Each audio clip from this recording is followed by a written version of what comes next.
Bonjour et bienvenue à tous. Ce fut un réel soulagement pour les 800 000 Chibani répertoriés en France et retraités étrangers qui vont pouvoir depuis le 28 novembre dernier jouir d'une couverture de la sécurité sociale au même titre que leurs semblables cheminots, en l'occurrence de nationalité française. Nous revenons sur le sujet aujourd'hui en compagnie du président de l'association qui a dû mener un combat acharné pour défendre la cause de ces Chibani qui ont tant donné à l'Hexagone. Salam Fkir, bonjour. Bonjour. Bienvenue à vous sur le plateau de Média TV. Merci de m'avoir invité. Alors plusieurs années, n'est-ce pas, de combat avant que cette mesure ne soit, n'est-ce pas, adoptée. Pourquoi avoir tenu tête ? Parce que c'était injuste et c'est vrai que ça fait plus de 7 années que nous essayons de faire en sorte que nos pères puissent profiter d'une retraite pleine et entière dans leur pays d'origine, puisque nos parents avaient pour vocation de venir travailler au Maroc, en France, à l'étranger, en France en l'occurrence, et surtout de prendre leur retraite dans leur pays d'origine. C'était les premières choses que nos parents nous ont toujours évoquées et ils ont toujours voulu construire leur retour au Maroc. D'ailleurs, dans leur façon de vivre, c'était de construire un bien au Maroc pour finir leur vie au Maroc. Alors c'est pour cela que beaucoup de Chibani ne pouvaient pas rentrer au Maroc, n'est-ce pas ?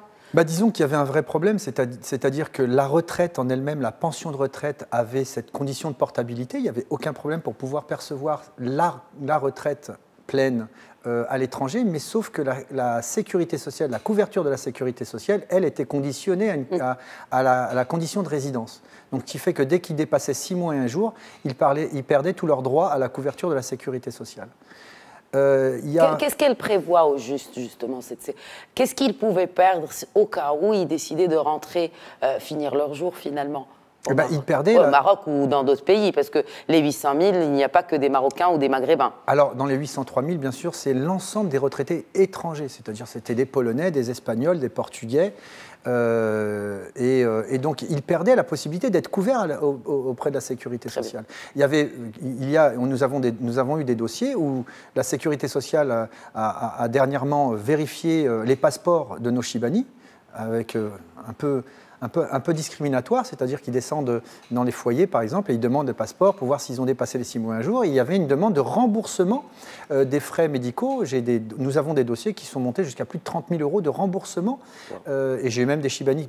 Vous savez, le retraité a pour tendance, Chibani, émigrés, marocains, en règle générale, ce sont des gens qui ne vont pas dans le conflit. Ils sont très calmes, ils préfèrent j'ai des Chibani qui ont été prendre des financements pour rembourser la sécurité sociale. Et ça, c'est dramatique. C'est dramatique. Beaucoup d'autres drames, si on peut ainsi les appeler, en ce qui concerne, n'est-ce pas, ce volet social. Mais si on devait parler justement de leur profil, de ces Chibani, quels sont les profils de ces Chibani? Qui sont-ils finalement? Alors, ce sont des gens très discrets. Ce sont une première vague migratoire qui part d'ailleurs du Souss Massadra. C'est la première vague qui ont été dans les mines de charbon du nord de la France dans les années 50-60. Ensuite, ça s'est descendu à la fin de l'ère du charbon pour alimenter les usines d'Aulnay-sous-Bois, de Gennevilliers, de Poissy, de Flins, aussi de Montbéliard dans le 25 qui était l'usine Michelin. Et qui, en fin de compte, ce sont des gens qui sont des travailleurs. Ils sont au nombre de combien aujourd'hui? En France, les retraités, par rapport à Marocains, en l'occurrence. Les Marocains, par rapport au rapport de la Commission d'émigrés âgés de 2013, ils ont été recensés à 170 000 Marocains. 195 000 Algériens, ensuite ça se répartit à l'ensemble de l'immigration qui touche 803 000 retraités dans notre cas de figure. Ce qui est important dans notre démarche, c'est qu'on s'est rendu compte qu'en 2011, quand on a créé l'association, c'est que énormément de retraités français, la genèse de notre combat, venait que des retraités français voulaient vivre au Maroc, parce qu'effectivement le Maroc était quelque part le pays du soleil, où la qualité de vie était importante et surtout permet d'avoir un pouvoir d'achat meilleur. Et avec Pouria Mirchahi à l'époque, avant qu'il soit même député, nous l'avions interpellé avant qu'il soit député. Il est devenu député et il a écouté nos revendications. Pour les socialistes, n'est-ce pas? PS. Pour le Parti socialiste. Et il a permis de créer cette commission d'émigrés âgés, parce que nous l'avions interpellé à l'époque et on lui avait dit, écoute, il y a aujourd'hui les retraités, et quand on parlait de retraités, on parlait de l'ensemble des retraités, puisque Un retraité, c'est un pensionné. Qui dit pensionné dit cotisation. Qui dit cotisation, la cotisation n'est pas soumise à la nationalité. Tout à fait. La CNSS au Maroc, elle n'est pas soumise à la nationalité. Idem pour la France. Tant que vous la payez. Tant qu'on l'a. CSG-CRDS, mon père toute sa vie a été salarié, donc il a payé sa CSG-CRDS. Donc effectivement, Pouria Mirchahi a lancé cette demande et il a réussi avec la L311-9 du Code de la Sécurité sociale, qui était une loi parfaite pour l'ensemble des retraités. Mais il y a eu un bug, c'est-à-dire que la Caisse nationale d'assurance maladie a sorti une circulaire, la 20-2013, qui indiquait que seuls les retraités français pouvaient bénéficier de cette possibilité d'avoir la couverture de la sécurité sociale sans condition de résidence et était exclu, ça a été écrit dessus, exclu les ressortissants étrangers et UE. Et c'est là où on a eu un problème, un vrai problème, et le combat a réellement commencé en 2014. La loi est sortie le 1er janvier 2014, nous avons, Cap Sud MRE, dès le 7 janvier 2014, commencé à dire que là, il y avait une réelle distorsion de droit entre un retraité français et un retraité étranger. Donc c'est une victoire. Quelle est la prochaine étape ? La victoire, elle n'est pas encore complète, on va dire elle est à 90%. Nous attendons le décret d'application. J'ai déjeuné la semaine dernière avec Moustapha Labid, le député LRM, qui est président du groupe parlementaire France-Maroc, l'amitié France-Maroc, qui m'a confirmé que théoriquement, ce décret d'application devrait sortir pour le 1er janvier. Donc, ce qui fait qu'en réalité, nous sommes nous souhaitons que ce décret d'application arrive et le prochain combat, ça sera pour la complémentaire retraite, que nous espérons que cette complémentaire retraite qui s'appelle vulgairement l'ASPA soit elle aussi, qu'on ait aussi la possibilité de faire la portabilité de cette complémentaire retraite, car beaucoup de retraités Chibani ont travaillé énormément, ont été des fois exploités par surtout ceux qui ont été... La SNCF ?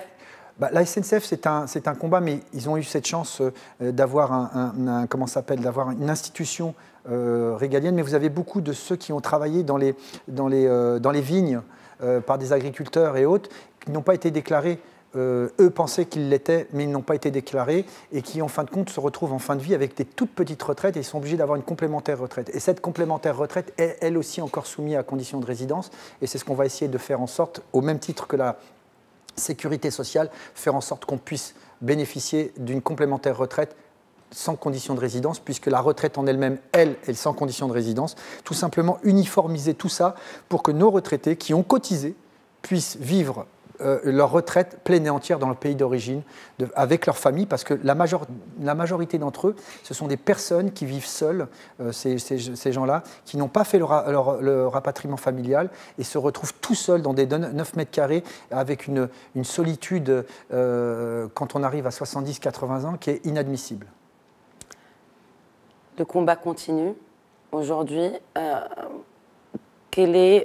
vous représentez justement cette association qui défend, n'est-ce pas, les droits des Maghrébins, Marocains, résidents à l'étranger. Quelle est la suite du combat, à part les Chibani aujourd'hui, pour qu'il y ait moins de discrimination envers cette population en France ? Disons que notre combat, notre association est constituée assez particulière. Nous sommes une association de droit marocain, mais avec une association qui s'appelle Génération France-Maroc, qui est aussi en France. Et on a décidé, nous, en tant que Marocains de seconde génération, puisqu'elle est constituée ses membres est constituée d'élus qui sont élus de différents bords politiques. On a Waiba Rosli qui est apparenté LRM, nous avons Fadouar Zouani qui est apparenté de droite, Ilham Moustachir qui est apparenté gauche, Mounir Liam qui est front de gauche. Donc on fait en sorte d'être une association apolitique, mais avec l'ensemble des apolitique avec l'ensemble des participants qui sont affiliés à des partis politiques. Et la preuve étant, c'est qu'aujourd'hui, Cap Sud MRE a signé 4 conventions avec 4 partis politiques marocains, avec le PJD, avec le PPS, avec l'Istiqlal, avec le PAM. Donc on est une association qui avons signé des conventions bilatérales de 12 revendications avec l'ensemble de ces partis politiques. Pourquoi ? Parce qu'on est une association apolitique qui a pour objectif d'influencer les politiques. Et le résultat que nous avons aujourd'hui, par l'intermédiaire de cet amendement, l'a prouvé, c'est-à-dire que toute l'énergie qui a été mise en place par nos élus, par notre équipe Cap Sud MRE, qui est un travail de fond, souvent assez discret, mais en profondeur, afin de pouvoir avoir une réelle efficacité. Parce que le but n'est pas seulement de faire du bruit, le but étant de faire en sorte d'apporter des propositions avoir des revendications pour des revendications ne nous intéresse pas.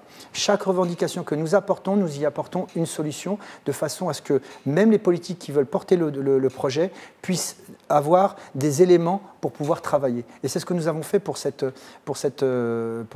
procédure pour les Chibani, et c'est ce que nous essayons de faire aussi auprès du Maroc. Par exemple, nous avons essayé de déposer 2 amendements au Maroc, au Parlement marocain, pour les véhicules, en l'occurrence pour les Marocains résidents étrangers, pour qu'on enlève ces 6 mois et 1 jour à travers une taxe. Comme vous payez aujourd'hui sur votre voiture une vignette, nous disions laissez-nous la voiture toute l'année et on paiera aussi la même vignette. Via ces partis politiques, que pensez-vous justement de l'implication de ces MRE, Marocains résidant à l'étranger, dans la politique publique marocaine, dans la représentativité justement? Je ne veux pas me faire des amis, encore une fois. Moi, je pense que on l'a assez dit. Je pense qu'aujourd'hui, le Marocain résident étranger est une partie, doit faire partie entièrement de la politique marocaine, et ce n'est pas le cas aujourd'hui.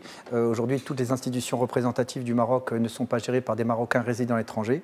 Et je trouve que, vous imaginez demain qu'il y a une institution spécifique aux femmes, je prends cet exemple-là, et que ce soit un homme qui le gère, vous me diriez, mais ce n'est pas possible. Aujourd'hui, malheureusement, nous disons et nous le répétons que pour avoir une meilleure implication de nos ressortissants marocains résidant à l'étranger au Maroc, et nous sommes une puissance, nous sommes une force, nous sommes 5 millions de Marocains résidant à l'étranger, qui sommes une force politique, économique, mais surtout diplomatique. Et on n'est pas utilisé, c'est bien dommage. Mais pour pouvoir le faire, il faudra encore qu'on soit entendu et qu'on soit réellement représenté par des représentants qui soient issus de la composante marocaine, de la diaspora, oui. De façon à ce que, quand on parle d'un problème, quand je parle moi d'un problème correspondant à la diaspora, je peux en parler parce que je le vis. Quand je parle de Chibani, je parle de mon père.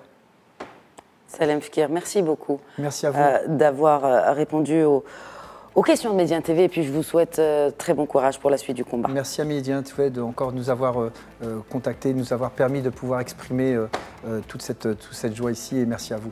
Bienvenue. Merci à tous de nous avoir suivis. Très bonne suite des programmes sur Médien TV et Médien TV Afrique.